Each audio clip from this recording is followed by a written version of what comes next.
So good morning to everybody. We are starting week 8 today. I can't believe how far we've gotten so far. It's just gone by so fast. We have about 3 weeks left of class, and so we're just going to kind of be working really hard in these last 3 weeks. We've got a paragraph that's going to be due this Friday that I'm taking for a grade. And then we're going to start working on our next paragraph. And then your final paragraph will be a timed paragraph. And I'll give you more information about that coming up later in the next few weeks.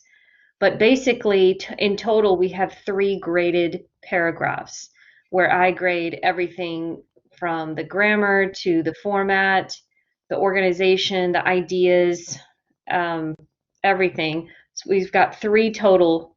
The first one is the illustration paragraph that we're working on this week. So that's kind of where we're at and where we're going.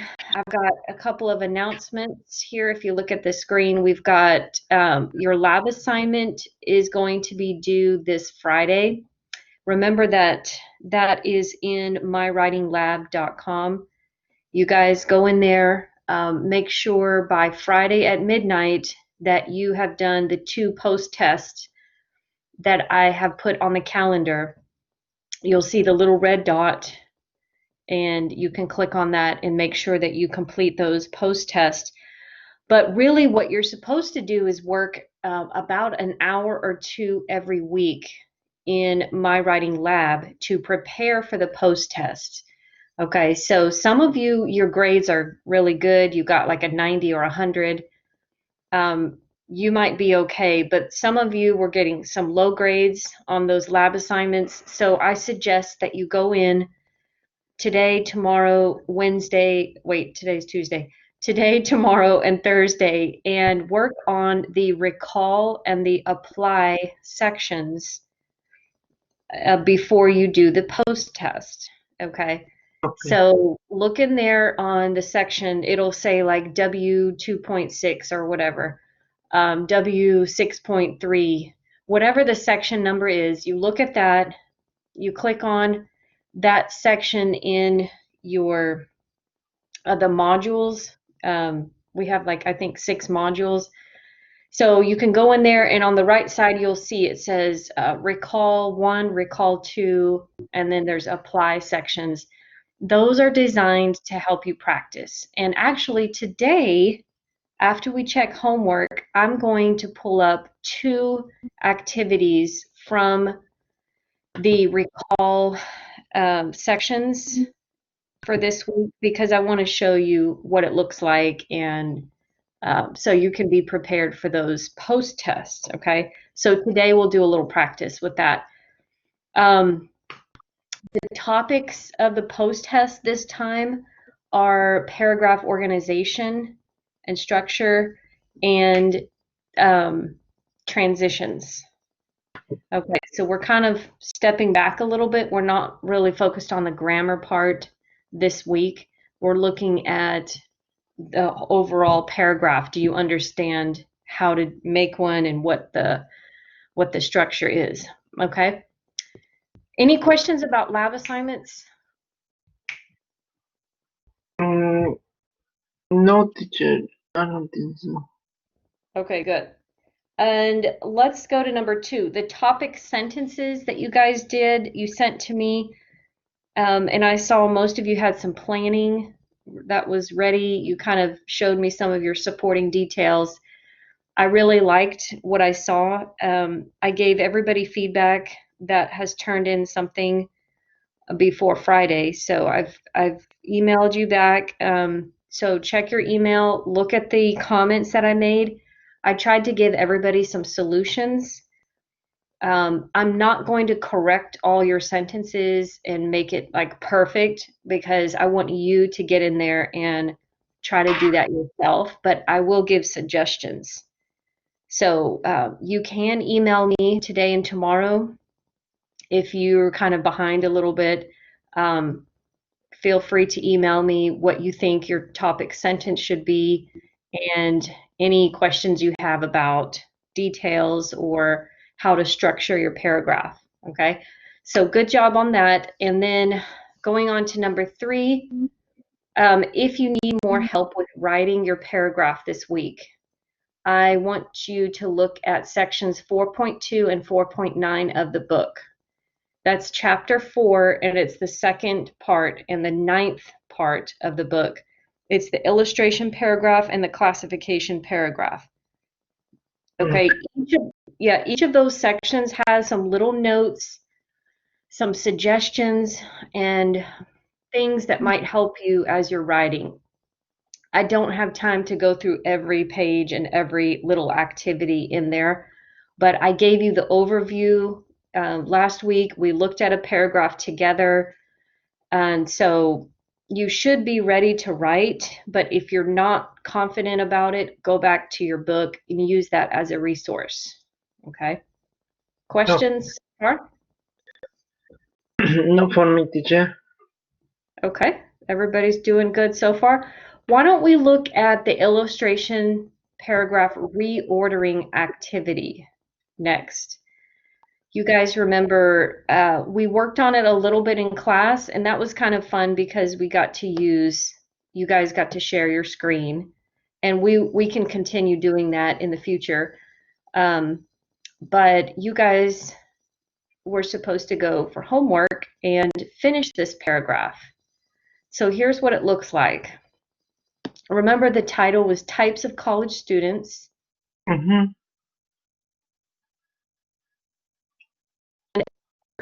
Okay.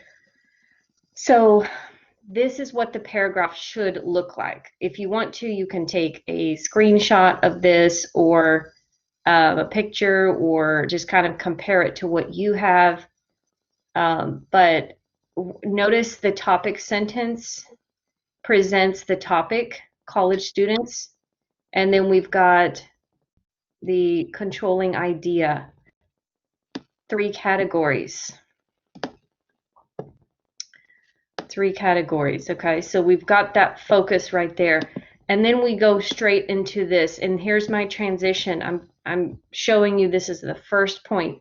1 type, and then I have the procrastinator. And then I have 2 more sentences of specific detail about the procrastinator. Make sure you've got lots of detail and description for each of your supporting points. Okay, that's going to be important for your paragraph. I'll be looking for lots of details and explanation. So I've mentioned procrastinator, so now I have to go in and explain what that means and give an example. So I did that, and then I can go to my second point, which is the responsible student. I have that little transition, another kind, and then I give my second supporting point, responsible student, and then I give a sentence or 2 of detail. Okay, this is the specific detail. In this case, it's just 1 sentence, but that's okay as long as it's got some good details in there. So that is a detailed sentence about my second point. Then I go to my third, the final type. So finally, the final type or the last, that does not mean that's your conclusion. This means that I'm giving you my last supporting point. So here's the third kind of student, the no-show. That means they don't show up to class, okay? And I have 2 more sentences of detail about the no-show student, okay? And then I can get to my conclusion. Okay, that is the conclusion sentence there. So this is a perfect paragraph. Did anybody count the sentences? How many do we have?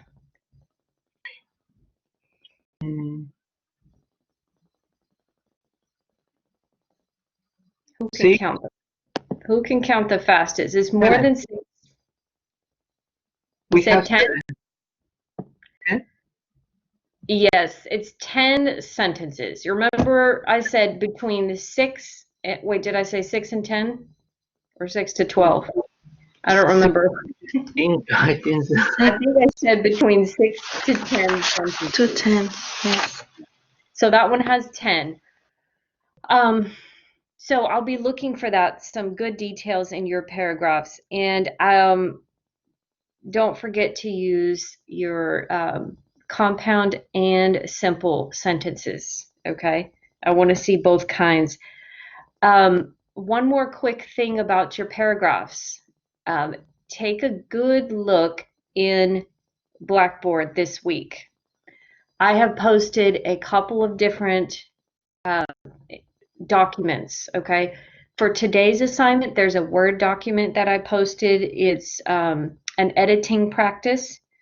And then I also posted 2 different Excel spreadsheets, and they are what we call rubrics. Has anybody heard of a rubric before? Mm, yes, teacher.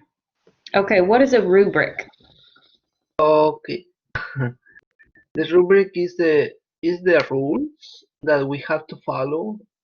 In this case, to write a paragraph. Okay, it's kind of like rules. It's like guidelines. It gives a structure to how I'm going to grade your paragraphs. So I want you to open those Excel spreadsheets that are in your lesson folder and just take a look at how I'm going to grade your paragraph. Okay.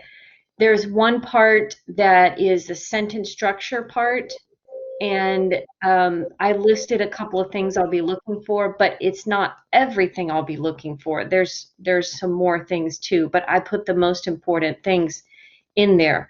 So today we're going to look at sentence structure and editing different types of errors. Okay, so hopefully that will help you. So take a look at that folder and those documents that I posted. And welcome to those of you who kind of joined us a little bit late today. I'm just going over some announcements, so make sure you check out the beginning of this recording after I post it. Okay, there's a lot of important information. Okay, so we are ready to check our homework. Let's go to page 255. Page 255. You guys worked on fragments. Fragments, okay? So we're looking at the bottom of page 255. And who can tell me what a fragment is? Who remembers what that means?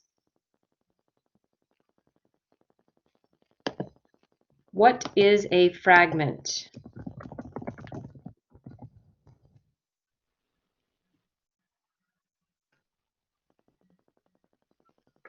Anybody? Anybody? It's like a part of some idea and it is incomplete. It's not the complete idea or the complete sentence. Right. It's a piece of a sentence. So it's either missing a complete subject or a verb, or it has a subject and a verb, but it's not a complete idea. So we can't technically put a period at the end and say, yeah, this is a sentence. No, a fragment is incomplete, not complete sentence. So sometimes when you're using commas a lot, you can actually be creating fragments, or you're using too many periods, you can be creating fragments.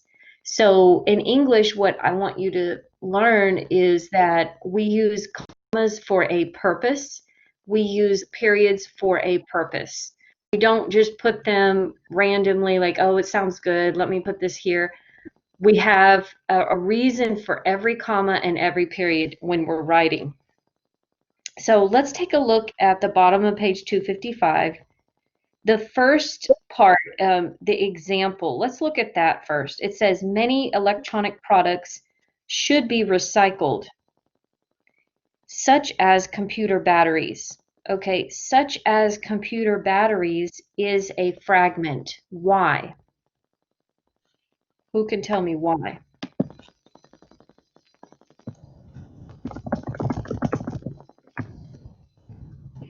Because it's only the fragment only has a subject, but it doesn't have a verb. Well, maybe it has a subject, but we don't know because in order to have a subject, you have to have a verb. It's like two pairs of shoes, or a pair of shoes, right? You can't have a pair if there's not one part of it, right? Like this is my pair of glasses. If I only have one lens, then I can't call that a pair of glasses, right? I would just call it maybe a lens. So subjects and verbs, yeah, subjects and verbs are always linked together. So if you look where it says such as computer batteries, we can't really say that computer batteries is a subject. It's just a noun. We're not sure if it's a subject because there's no verb to go with it. So how did they correct it? They put comma after recycled, and they continued the sentence with such as. That's the same type of thing you would do with including or especially, particularly. Okay, those are the kind of things we do. We put a comma before it, and then we have that linking word and then a noun after it. Okay, so let's go to number 1 and raise your hand if you want to do number 1 for us. We've got several fragments that we need to correct. So who can click on that raise your hand button to help me with number 1? Who wants to help? Anybody? We have lots of people in class today. Click on the raise your hand button if you can do number 1 for us. I can try, teacher. Okay, Gerardo, go ahead. It's on page 256 at the top. There's our first fragment up there. 56. Well, unless you found another one. Did you find any fragments in number 1? No. Number 1 starts with hazardous wastes are dangerous, and then it continues on the next page. You didn't find any fragments? Everything looks good?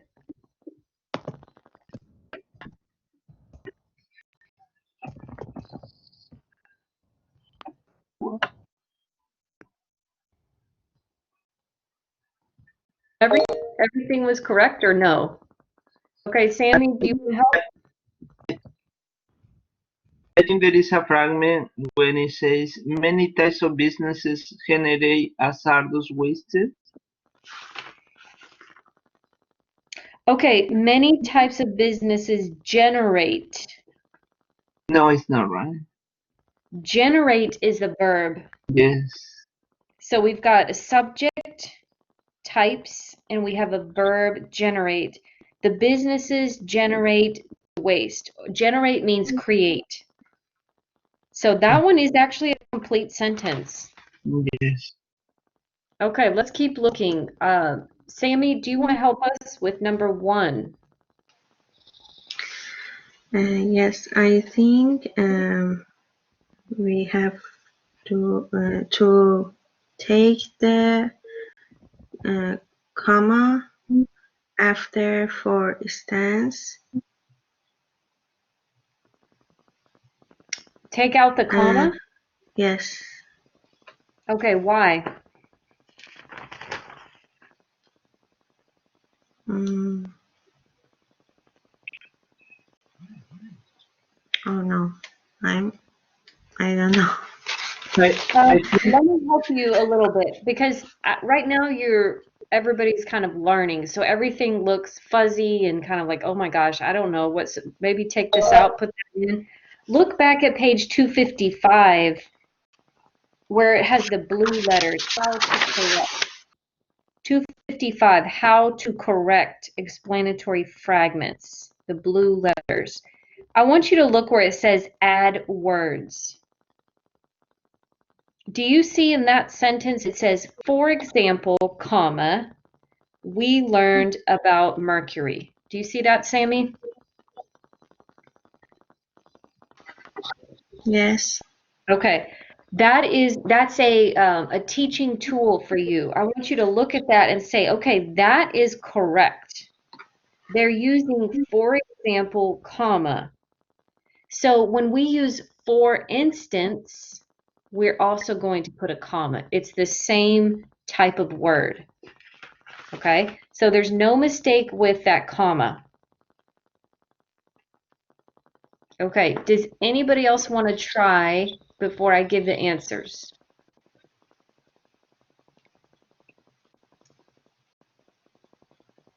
Okay, this was tricky for you guys, huh? Yes. In the environment, Okay. I put a comma, including. I add the word including of business generate hazardous waste. I don't know if I am correct. Okay. Thank you for sharing that, Lucia. So what Lucia did was at the very bottom of page 255, after environment, she put comma and then continued with including many types of businesses generate hazardous waste. But Lucia, in this case, you're not correct because many types of businesses is a subject and generate is the verb. So when we have a subject and verb, we need that period before many types. So we're going to keep that period, okay? And we're not going to use including. When we use including, we can only put a noun after it. We can't put a subject after including. That's not possible. Okay. So good try on that one. Yeah. Thank you, teacher. Okay, good. And that's what I like. I like it when you guys share what you did so I can explain why it's correct or why it's not correct for you. So I want everybody to look at page 256 at the top. This is where we have the mistakes on page 256. Do you see where it starts with, for instance, the automobile industry, dry cleaning stores, oil refineries, and chemical manufacturing, and then it has a period? That is a fragment. So right there, I want you to underline that and put fragment, where it starts with for instance, and it stops with manufacturing. If you look closely, there are no subjects and verbs. We just have things. The industry, the stores, the refineries, the manufacturing, and then it stops. So what we have to do here, after manufacturing, we need to put a verb. And if you look at your screen, I wrote it in the capital letters so you can see it. Create is a verb. Create a lot of pollution. So I added that and then I put the period at the end. Okay, anybody have questions about that one? No, teacher. Okay. Now, the next one is in the next, it's towards the end of number 1. Do you see where it says especially computers? Does everybody see that? Especially computers. Okay, there's something wrong with that. Does anybody know what it is?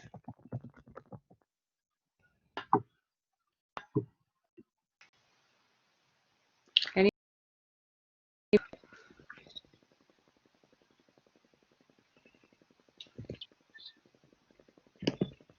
It is way too quiet over here.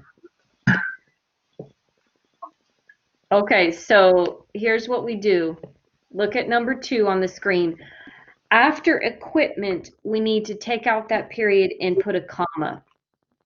Because when we use especially and including and such as, we put a comma, then we put the word, and then we just have nouns, like things. So computer is a thing, gadgets is a thing, mobile phones is a thing, and we don't have a subject and verb there. So we need to include that into the sentence before it.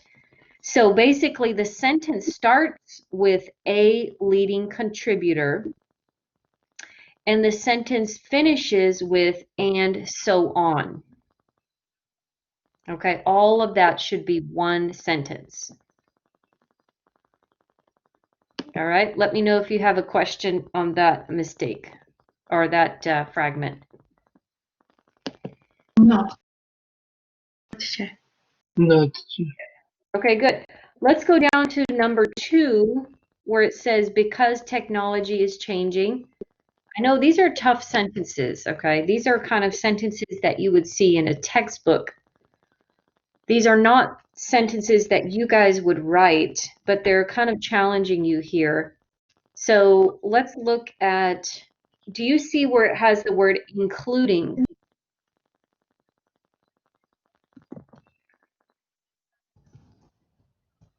Does everybody see that in the third line? It says products each year, including over 30 million. Yes, teacher. Yes. Okay, how can, because including over 30 million computers, that is a fragment. How can we correct that fragment? Can we take off the period? Like products each year include no. Or can we put a comma there after including? I mean before including. Yes, before including, we put that comma there. That's correct, Alan. Good job. So we have each year, comma, including over 30 million computers. Okay, good job.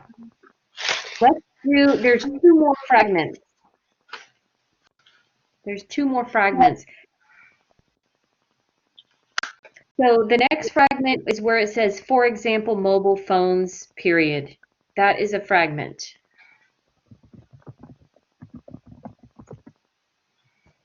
What is missing here? What do we need to add to this?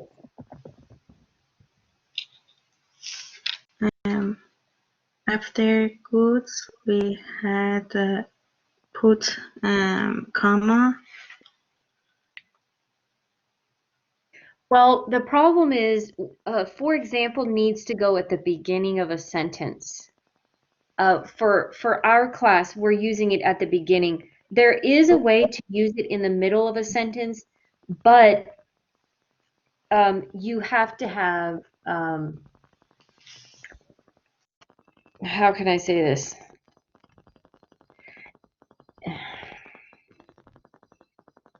It couldn't be in this case. The only way you can use it in the middle of a sentence is if you say something like, there are many kinds of fruit that I like. I enjoy, for example, oranges and apples. That would be okay. But this one, let's see.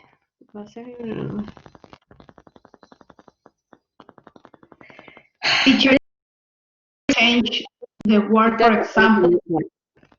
We need to use for example because mobile phones is an example of, or they're giving different kinds of toxic waste. So for our class, for our level, what we're going to do is we start the sentence with for example, then we put a comma, and then we have to have a subject and a verb. Okay? So look at my number 2 at the bottom of your screen. It says, for example, comma, mobile phones, that's the subject, and then we have the verb are, thrown away. Mobile phones are thrown away as garbage. So that is the way we could correct that. We've got to have a subject and verb after, for example.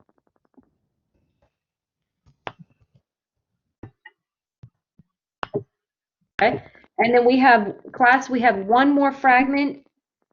Can anybody find the last fragment?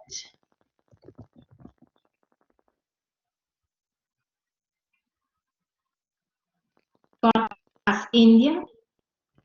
Yeah, such as India. Such as India. That's not a complete sentence. So such as, including, and especially, those are the ones where we can put a comma before it. Then we have the word, and then we have a noun. Okay, so we've just got like such as India. So we need to put the comma after countries, okay, and then we have such as. Okay, guys, that is practice 2 right there. Kind of tricky. Did anybody get any of these correct? There's 5 total. Did anybody get any of them correct? Raise your hand, click on the raise your hand button if you got one or more of these correct. No. Nobody. Okay. Well, these are challenging. This book is really challenging, so I'm not too worried about it. Okay, so why don't we do something different next? Does anybody have questions before I clear this screen? Questions about the homework? No, teacher.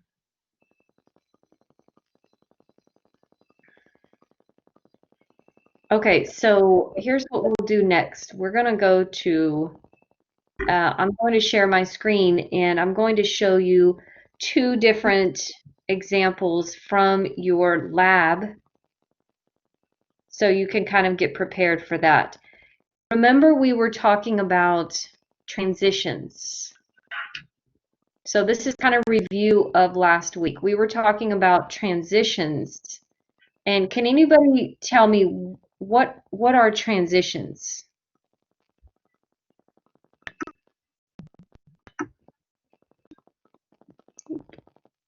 While I'm looking for this file, can anybody tell me what transitions are?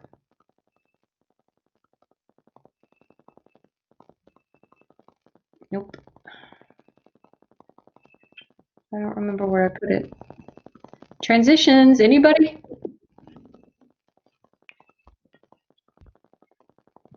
There it is. Okay, transitions are words like for example, or first, or second. Those are transitions. Look over here. This is coming from the recall section of 2.12, and you guys have a post test for 2.12 that's due on Friday. Okay, so this is to kind of practice, and the activity is to take the words in these blue boxes and put them in the correct spaces in the sentences. So it's to kind of test your understanding of these transitions. So look at this: as soon as, next to, nevertheless, and after all. Those are examples of transitions. Okay, so I'm going to give you guys a couple of minutes here, and I want you guys to talk about what you would do. Where could we put these transitions? Okay, so let's see. Alan, can you lead the discussion, please? Can you turn on your microphone and kind of talk to everybody, see if you guys can get some answers up here. Okay, so go ahead. Well, does somebody have an idea for the first example? I think the first one is as soon as. Yeah, me too. I'm Yes, agree I with that. agree. Yeah. Yes. As soon as Anna finishes her work, she will go home. Yes. Yes. Mm-hmm. Yes. The Okay, and second then the one is next A. one. The second is next.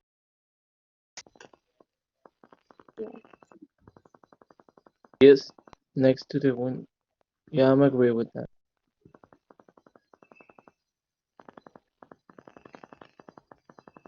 And the third could be nevertheless I think it's or after all.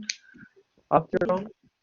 After I all, the office think is much later. I think number 2 is next to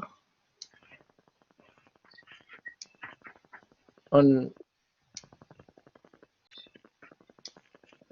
her desk is next to the window. yeah, next to window. Yeah, we all think next to is the correct part, but we need to know what the third example is. Oh, third. Oh, I'm sorry. Oh, no worries. I think it's nevertheless number 3. Nevertheless, Yeah. yeah. Well, I think the same. But Gerardo, what did you say? Uh, uh, I said after all, but probably you're right.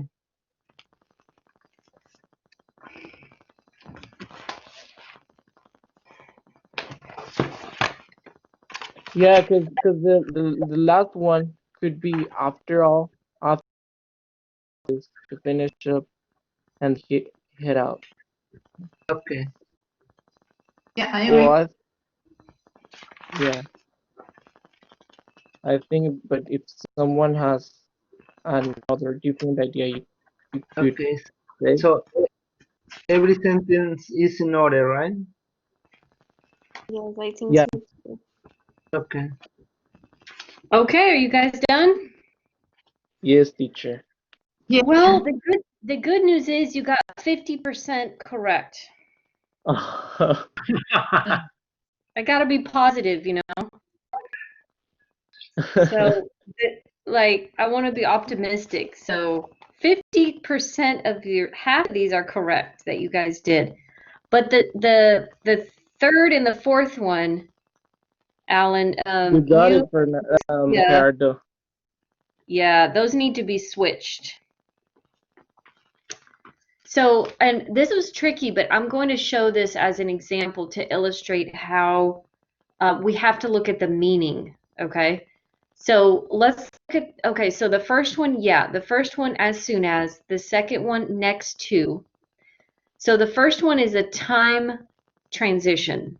It's a time signal. The second one is we would call it like a space or location next to. That tells you where something is. The third one, it says she enjoys working late. That's something positive, right? And the other side says the office is quieter after everyone has gone home. So that is something that she likes. After everyone's gone home, that's late, right? She enjoys working. So what we have is two positive things. If we use nevertheless, it's the same as however, or it has the meaning of like but.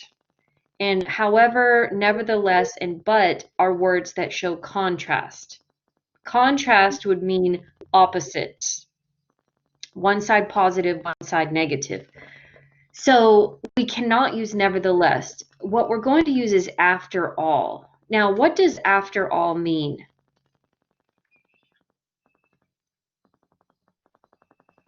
Like in Yeah. to Mhm. the um the word isn't my mind, but I don't know, but I think it's like the when you're going to tell something like to sum up. Yeah, it is kind of like it's kind of like a result or the end of something. It Yeah, does yeah, not the result. mean it's not a time order word, okay? It kind of looks like it because it has after, but what it means is, in other words, or what I'm really trying to say, or like to emphasize something. And I'm looking on page 34 to see if they have after all here. And I don't see it. They only have after that. So I would probably put after all. She enjoys working late. I would put it under emphasis. If you guys really want to take the time to do that, page 34, these signal words or expressions, I would put after all right there in the emphasis category. So it is kind of like saying clearly or indeed. Okay, so she enjoys working late. After all, the office is much quieter. So it's kind of almost telling you the reason or the emphasis on why she really likes working late. She's giving you more detail about it. Okay, so that leads us to the next one. So the office is quieter after everyone has gone home. And then we have, nevertheless, she's anxious. Anxious is a word that's negative. It's not something that we want. We don't like being anxious. But she is anxious to finish up and head out, to get out of there. So she enjoys working late. That's kind of positive. But she's anxious to get out, to finish up and head out. So that right there is a contrast. We want to use the word nevertheless on the number 4. Okay, any questions, class? No, teacher. No, No, teacher. This is a good little example for you guys to use with your lab assignment.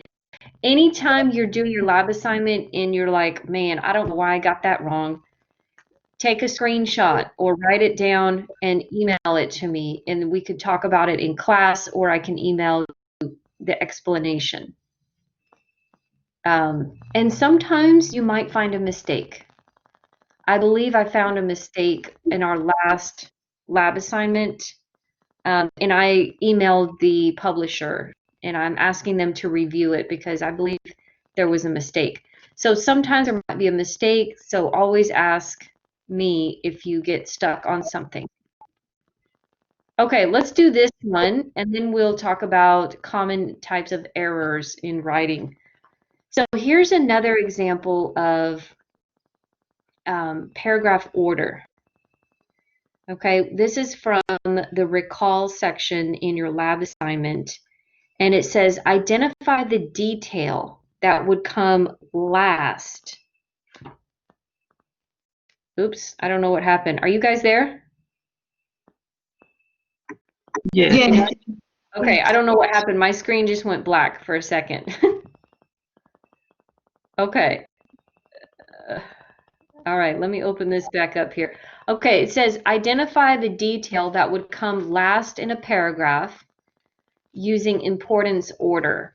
Okay, so these 4 sentences are all in the same paragraph, but only one of them should be the last sentence. So can anybody find the one that is least important? Because we're putting most important first, and then we have least important. So take a moment to read this. It might be kind of confusing, so it's a little challenging. I'll give you a couple minutes, and then we'll talk about it.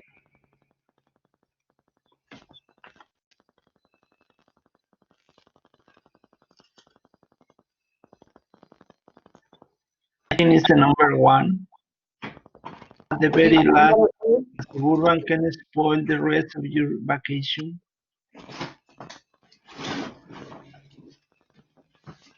Okay, so you think it's letter A. At the very least, a sunburn can spoil the rest of your vacation. Oh no, I'm sorry because I misunderstood sunburn. I'm sorry. No. It is kind of tricky. We're trying to put the sentences in the correct order, and we're looking at which one would be the last sentence if we were to make a paragraph.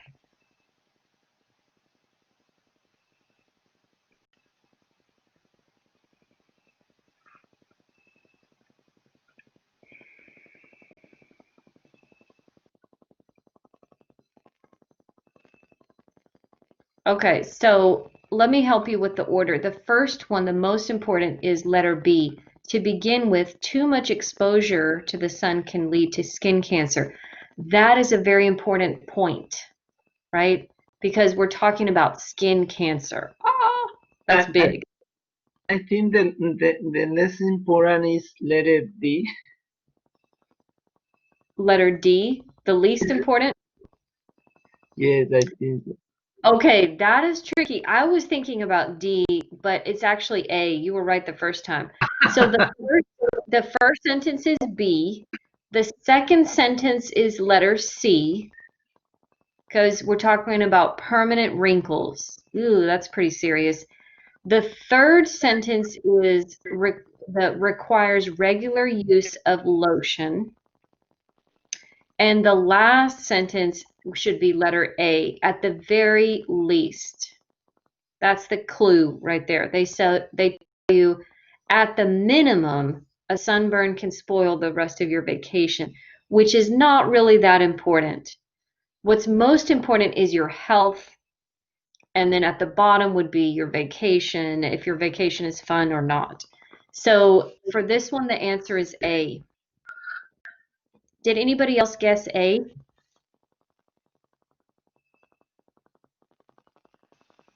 Could you repeat the question, teacher, please? Did anybody else guess letter A for that one? Yes. Between A and D.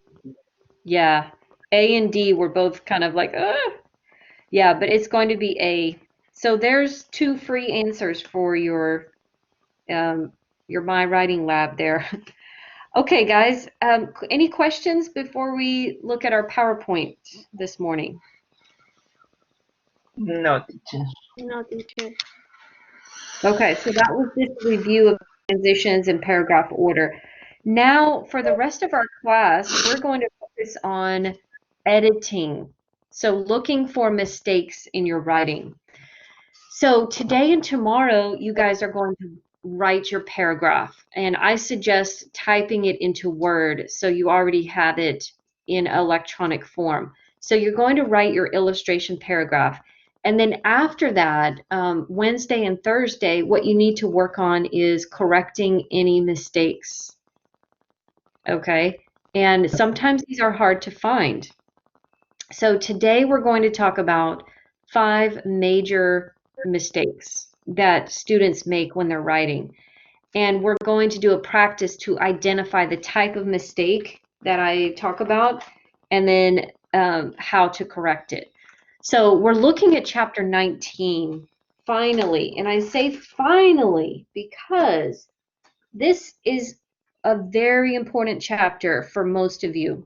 Look over at page 262.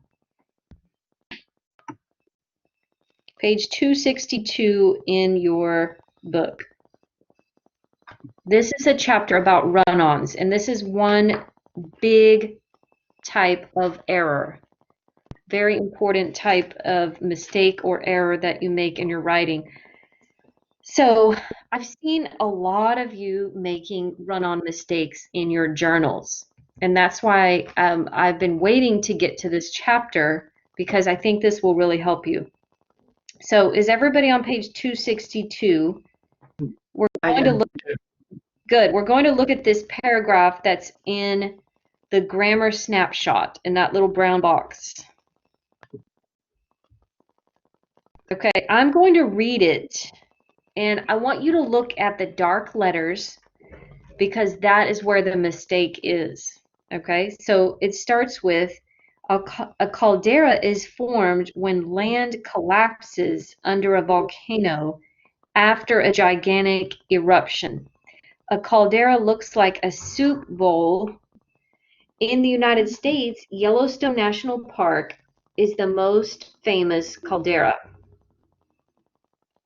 The Ngorongoro crater is the world's largest unbroken volcanic caldera. Its diameter is about 12 miles across. It is the home of many wildlife species such as zebras, lions, elephants, and black rhinoceros. So and there's a picture of a caldera there. You can see it looks like a lake, but it's actually very toxic substances. It's the top of a volcano, basically, that collapsed. Okay, so look at the dark letters again. The Ngorongoro crater is a subject verb. Crater is, and then it says the world's largest unbroken volcanic caldera, comma. Everybody circle that comma. And then it says its diameter is. Diameter subject is the verb. Its diameter is about 12 miles across, period. Okay, this is a run-on.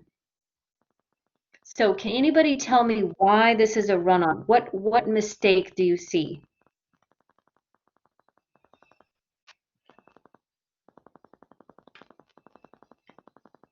Anybody there with your book? We circled the comma. We looked at the subjects and verbs, and who can tell me what the mistake is? Teacher, the run-on information. No, it's not about the information. It's about the subjects and verbs and the commas and how we're connecting the subjects and verbs. We're looking at subject-verb pairs.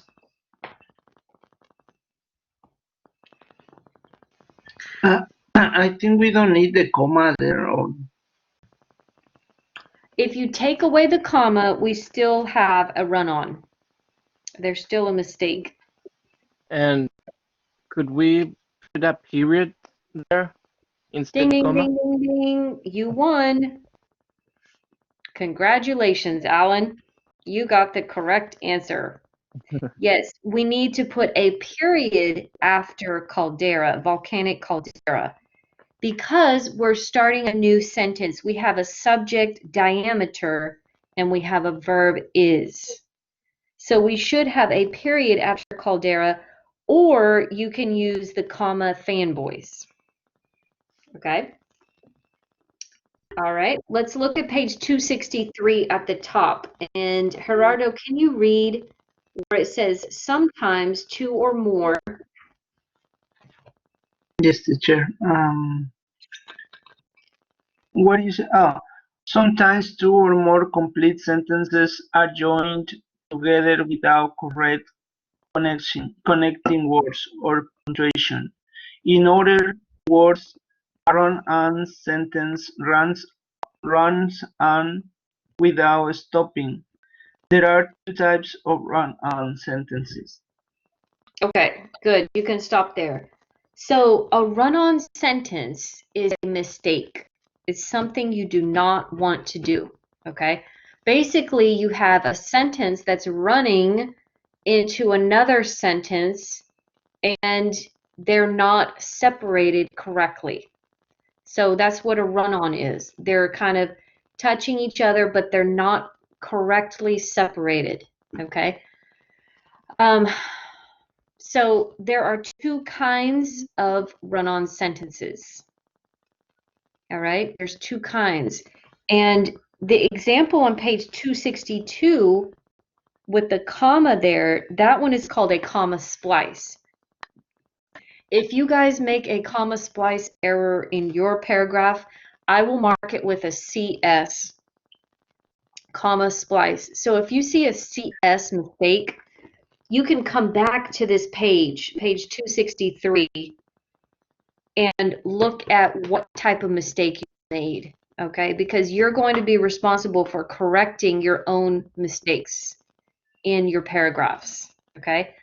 I'm training you to be independent writers, which means you correct your own mistakes. You don't wait until your teacher gives you a bad grade and say, well, I guess I just missed that one. You are actually going to go back and look at your type of mistake and try to find a way to fix it. And I'll give you a chance to do that after I grade your paragraphs. And then if you still can't find it, then I will help you. But let's go back to the two kinds of run-on sentences. Fused sentences is when there's nothing in the middle. There's no comma, there's no period, there's nothing to separate the subject verb pairs, okay? Comma splice is when there's only a comma. Only a comma to separate the subject and verb pairs, and that's not correct either. All right? So let's look at each one in more detail. So look at these two examples. Geologists learn about the origins of the earth they study rocks. Do you see any commas in there? Geologists learn about the origins of the earth they study rocks. No. Any, yes or no? Do you see a comma? No, I don't see any comment. No, teacher. Nope. There's no comma. There's no fanboys. Where do we need to separate the two sentences? Where do we need to stop it?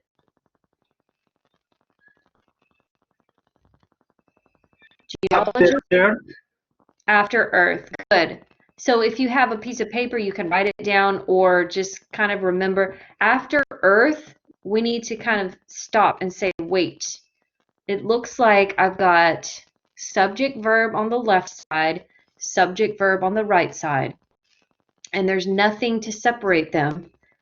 There's what we call independent thoughts or clauses on both sides. Geologists learn about the origins of Earth, period. They study rocks, period. That would be correct if we just separated those and made two sentences. But you can also do what the suggestion here says. Geologists learn about the origins of Earth through the study of rocks. That's another way to correct it. So there's usually more than one way to correct run-ons. Just like with fragments, there's usually more than one way. So that one is called fused because there's nothing in the middle of the two sides of the two sentences. Okay, let's look at a comma splice. This one is much more common with you guys. If you remember last week, I showed an example from a student that the whole sentence was about 4 lines long, and it just kept having comma, comma, comma, comma, comma, comma, comma, and then period. And it was way, way, way too long. So this is what happens sometimes with you guys. We need to stop and say, okay, where is my subject verb pair? So Mount St. Helens is an active volcano, comma, it violently erupted on May 18th. That is a comma splice. That is a mistake. Comma is not good enough. We need more than just that. So on the second one, you can see how they corrected it. They put a period after volcano. Okay, guys, any questions about what a run-on is or a comma splice? Questions? No, teacher. Okay, let's go to practice 1 in your book, and let's do just one example together, something that you can actually do now with a pencil and paper. Look at page 263. Page 263, practice 1, and let's do number 1 together. It says, in 1908, an amateur geologist, Frank Taylor, examined a map of the Earth, Africa, and South America seemed to fit together like pieces of a puzzle, period. Okay. What I want you to do is take a pencil, if you have your book, and draw a line to separate the subject-verb pairs, because this is supposed to be 2 different sentences. So let's see if you can find where we need to separate it. So go ahead and do that.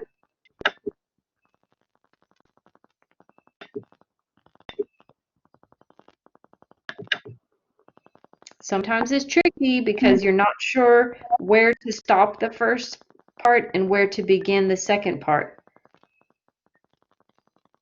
Okay, who has an idea? Where do we need to separate these two independent clauses or sides? Any ideas? Teacher, maybe we need to put a point third word Okay, we put a point where, Lucia? after the earth. Okay, that is correct. Good job. So this is called a comma splice because it only has a comma to separate these two subject-verb pairs. So if you got that correct, then good job. If you didn't, let's go back and look at it closer. For number one, the subject is geologist. So put S, geologist. And then the verb examined. And what did he examine? A map of the earth. Now you might say, well, he examined the earth, Africa, and South America, but after South America, we have another conjugated verb, seemed. And that doesn't go together with the subject geologist. Geologist is not the subject for seemed. Okay, so after the word earth, I want you to put a period, and then we have two new subjects. Africa is a subject, South America is a subject, and the verb is seemed. Africa and South America seem to fit together like pieces of a puzzle. Okay, so that's a sentence. Anybody have questions? After amateur geologist and Frank Taylor, do we need those commas, teacher? After amateur geologist, Frank Taylor? Yes. Do we need Yes, those? we do. Yeah, and the reason is because this is called, you can call it a tag or unidentifying information. It basically means we don't have to have Frank Taylor in the sentence. We can still understand what it means. An amateur geologist examined a map.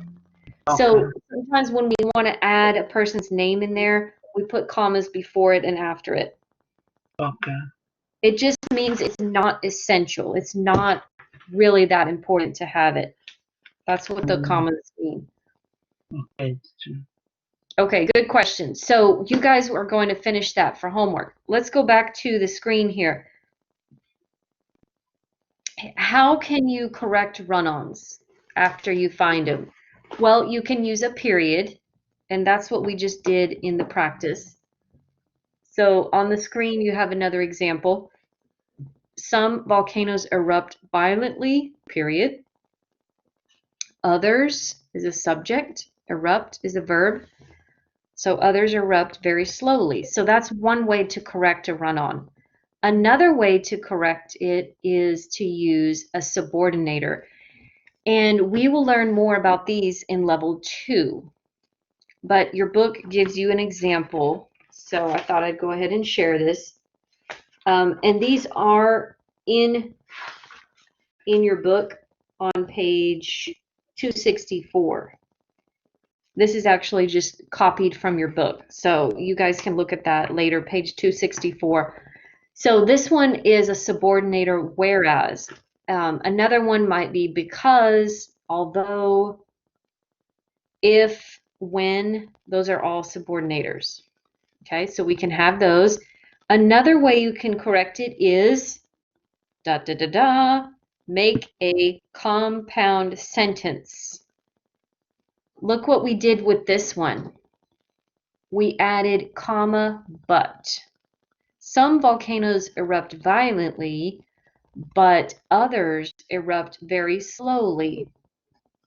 Does everybody see that? What kind of sentence did we create? Complete compound sentence. Compound. This is a compound sentence that we made. This is what you guys should already know how to do. Okay, so that's one thing I want you to use. Another one is a semicolon or semicolon. We kind of talked about this, but we rarely use this in American writing. So I don't really want you guys to use semicolons, okay? You don't really need to use those. For our class, I want you to focus on just using a period, starting a new sentence, or you can do your comma fanboys, or you can try adding a word like when or because in the sentence to connect it. Okay, let's practice a few questions here. Question and answer. A run-on sentence is what? Carolina, can you give us the answer to this one? Carolina is going to help us.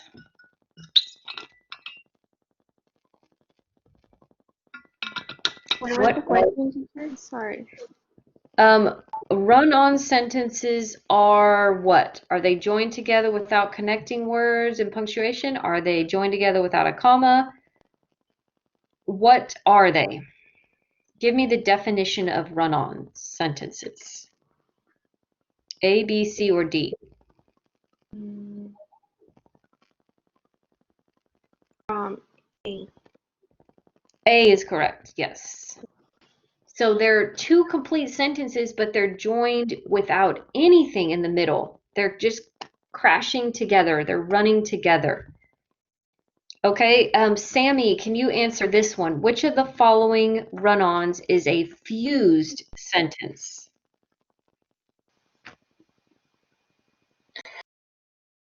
Um,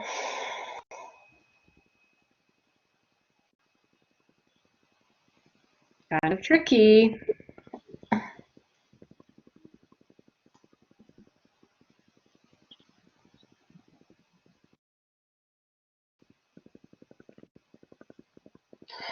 um,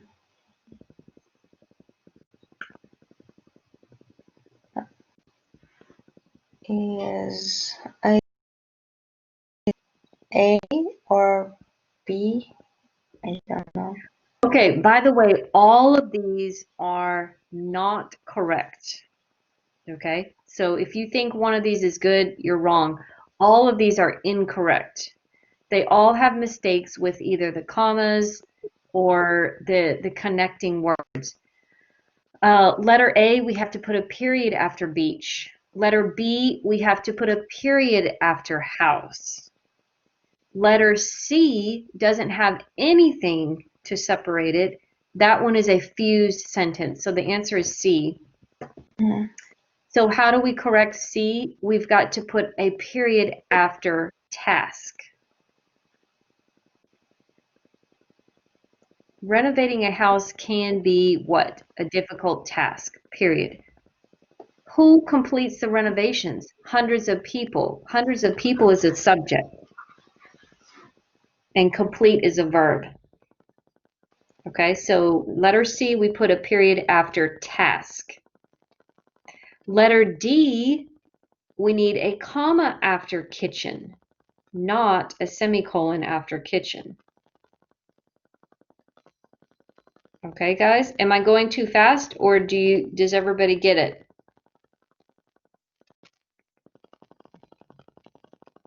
No, okay. You got it? Okay, so all of these had to be corrected. Okay, so I'm going to, if you guys don't have questions, I'm going to go down to our next part, which is just a review. So far in this class, we've talked about commas. I said commas. We talked about fragments and run-ons, and specifically those comma splices, right? So this is what I would call the first major type of error. It's sentences that are not correctly formed together. So look at these three examples. Each one is a mistake. Each one of these is a mistake. The first one is a fragment, the boy in the car. That's a fragment. The second one is a run-on. Okay, we need to separate it correctly after me. Okay, the third one, what is the third one an example of? What type of error?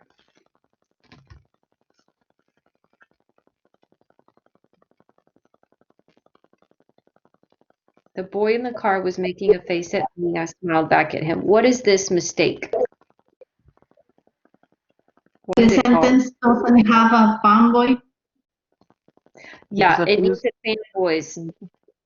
So the first one is a fragment, the second one is a run-on, and the third one is a comma splice error. Okay, so here I corrected it, but I used the word while. I chose to use a subordinator. While the boy was in the car, while the boy in the car was making a face at me, I smiled back at him. You see, I chose to use a subordinator. You could use the boy in the car was making a face at me, comma, and I smiled back at him. Okay, so we Yes. could use comma and fanboys, but I chose to do it in a different way. Okay, this is the first major kind of error. We're not forming sentences correctly. Okay, let's look at the second one. This is another type of error that I'll be looking for on your paragraphs on Friday. It's called a verb tense error. So who can tell me what the problem is here? Where is the verb tense error? Yesterday, someone on the phone tell me to call them today. Can anybody find the mistake? The verb tell. Yeah, good. The verb is tell, and that is in the simple present tense. But the problem is, I'm talking about yesterday. Yesterday, they did the action. So how do we correct a verb tense error? We correct the verb. We put it in the past if it needs to be in the past, or maybe it should be in the future, then we need to put it in that. So that's verb tense. You remember, guys, that we practiced that in the first couple of weeks of class. Does everybody remember that? The verb tense? Let me show you in your book. The very back of your book has a little diagram of verb tenses. Page 433.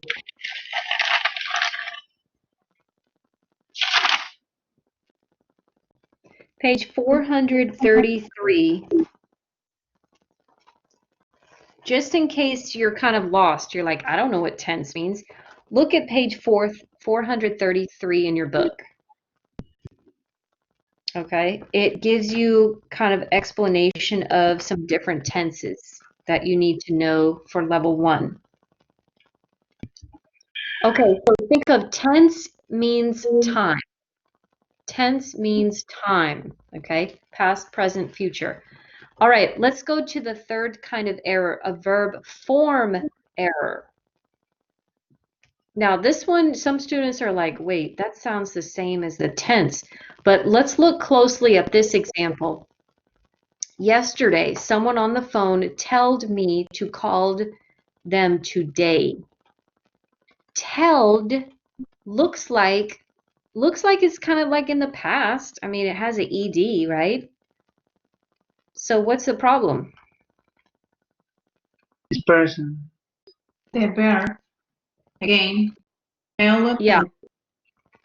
So I would consider this a form error. So you're trying to make it past, and it's supposed to be in the past because it's yesterday, right? But you didn't spell the verb correctly. You didn't put it together correctly in the right form. So this is called a verb form error. Also, do you notice the infinitive, to called? That's a mistake. That's a verb form. You didn't spell it correctly. We're supposed to use the base form of the verb after to.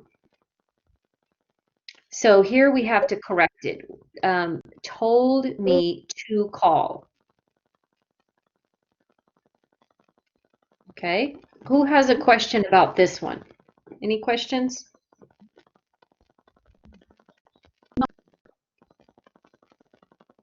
Okay. Let me know if I'm going too fast. Because, and here's another example of a verb form error. I working for a company in Dallas. It looks like it might be the progressive tense, but they didn't spell it correctly. They didn't put the words in there correctly. We have to use am working if we want to make it present progressive. So that's called a verb form error. And this happens a lot in level 1, okay, but it's considered a major mistake. So these are the ones that we're really working on correcting in our writing.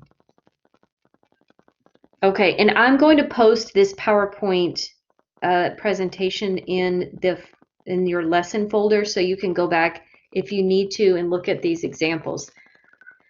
Okay, another one. We've got 2 more. Okay, so we've got the subject verb agreement error, which we already practiced in our class as well.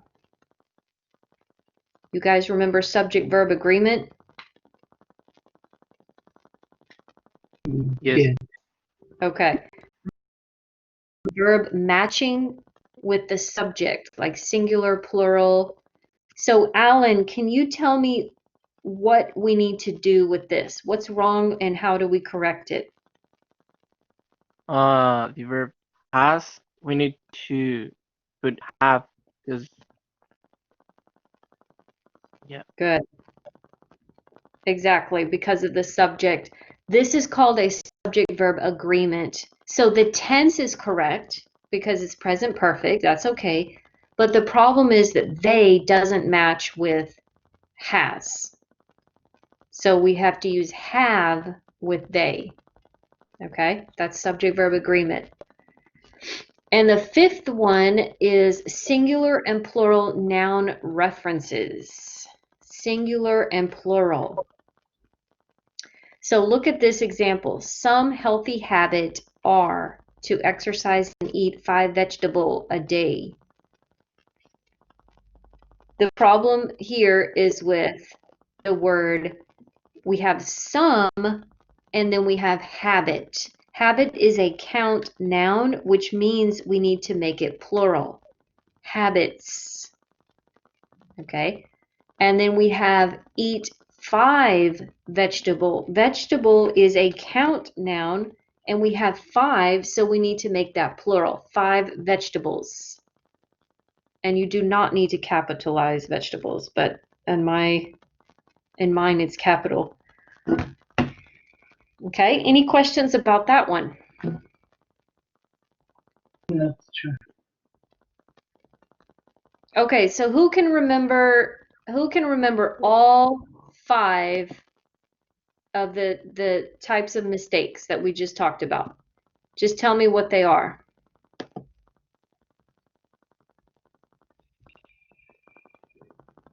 Who can remember all 5 of the mistakes? Verb tense. Okay, who wants to start? Lucia, is that you? I remember the tense of the verbs. Yeah, verb tense is one. What's another one? The one.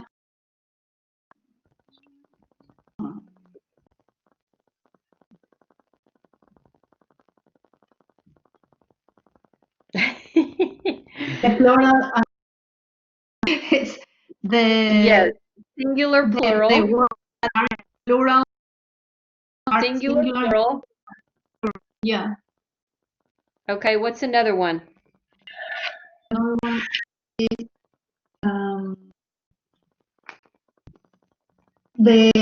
when we write some verbs, well, should be in the same I don't know,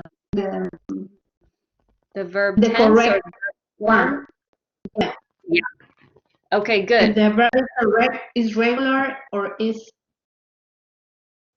Right, exactly. That's verb form. Okay, pretty good. So you were able to remember 3 of them.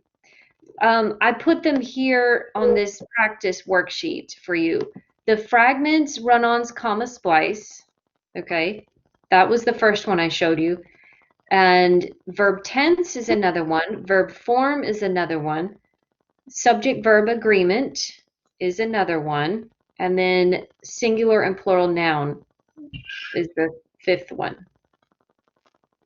Okay, so I have them up here, and we are going to start this activity today in class, and then you guys can finish it for homework. We've got about 5 minutes. So I'm going to let you guys work on this together. I want you to decide, like here we have 6 sentences, and we have 6 errors up here. So like for number 1, you need to find where the mistake is and then which type of mistake it is. Okay? And you put it in the blank. And then you need to correct the sentence. So wherever you need to add a word or change a word, you also need to do that. Okay, so Carolina, I want you to lead this discussion with the activity. So kind of help the class, and we're going to try to do number 1 and 2 together, okay? Okay, teacher. All right, go ahead. You've got 5 minutes. Okay. So for the number 1, this wonderful man paid for my trip to Florida last year. What do you guys think? Singular, plural, no. I think is verb tense.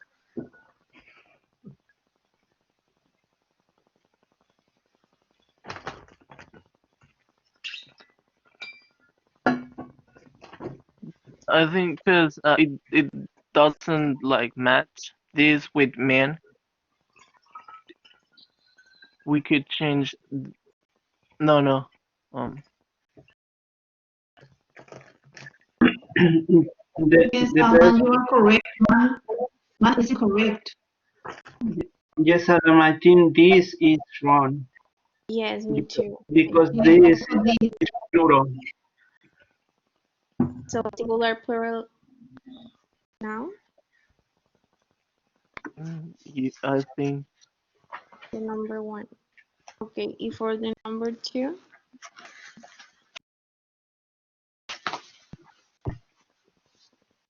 I think it's verb form, but I don't know. What do you guys think? yes, I'm agree with you. I think verb form. Verb tense, right? Oh yeah, verb tense. In the first one? And the number 2. Oh no, it's verb form. I'm sorry. No, it's verb tense because it's in. No, it's verb form because it's plural in singular.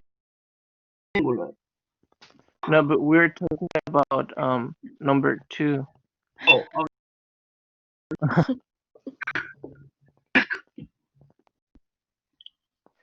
Yeah, I think it's verb form because we can just say I taking. We need to add am or I'm taking. Yes. Okay. That was just a couple of minutes. I know we're kind of rushed for time. What did you guys decide on number 1? I know there were some different opinions. So what were the things that you said?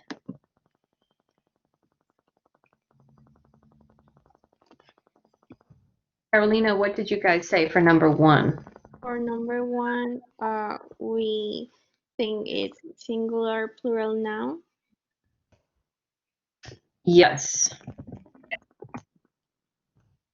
Singular, plural, noun. Okay, so the problem is because we have man, which is singular, but we have these, which is plural. And we can't say these man. So to change it, we would change man to men Or we can say this wonderful man. We can make both of them plural or both of them singular. And Sammy, I think you said something about the verb tense, paid. Yes, I'm right. Right. Yeah, because paid is the past, and we are talking about the past. It's Yeah. last year. Yeah. So Right. good mistake. Good mistake there. Thank you. Okay, and the second one, you guys were trying to decide if it was verb form or verb tense, right? Yes. So what do you think?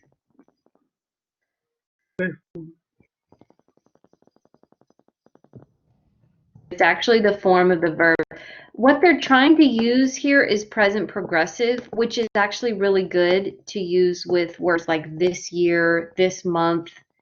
So present progressive is the correct tense, but the problem is they're just not creating it correctly. They're not forming it correctly. So we need to add the am. I think, Alan, you said that, right? You need to add am with taking.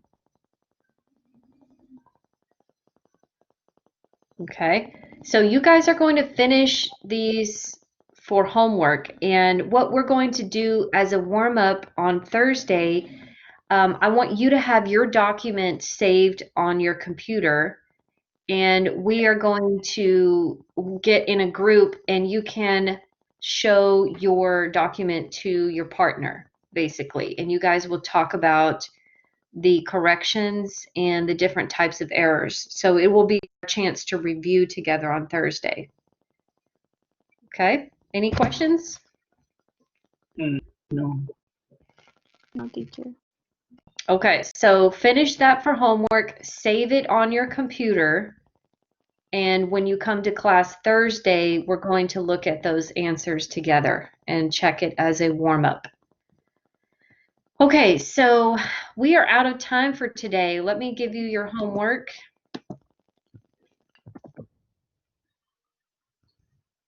You guys did great today. I know there's a lot of things to think about and practice.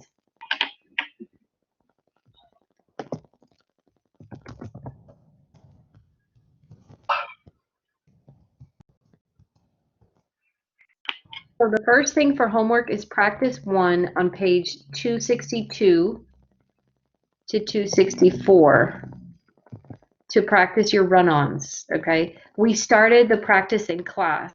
Actually, I think it's 263, but anyways, we started it in class. I want you guys to finish that one for homework.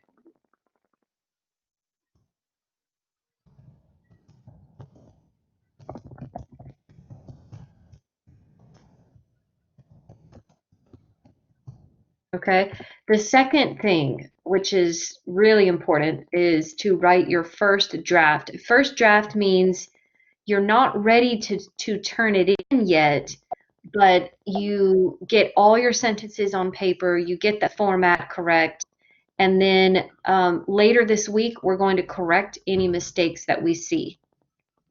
And you can kind of keep working on it throughout this week, and then on Friday or Thursday evening, you can actually submit the paragraph for a grade, okay? So make sure you actually write your paragraph today and tomorrow, okay? You don't need to submit it yet, but just write it, get your sentences on paper.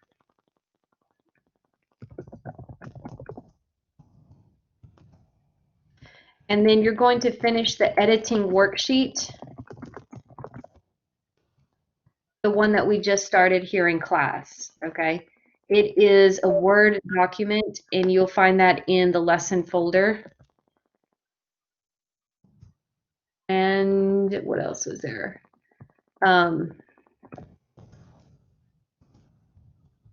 Work on your lab assignment. That's due on Friday.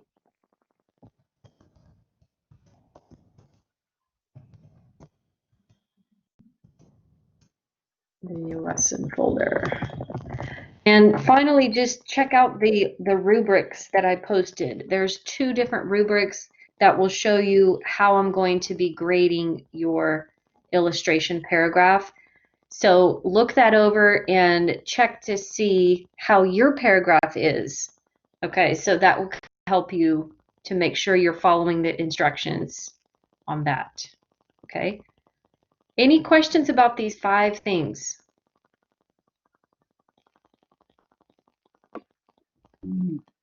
No, teacher. Okay.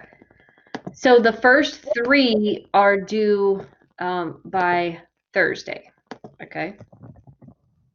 For Thursday.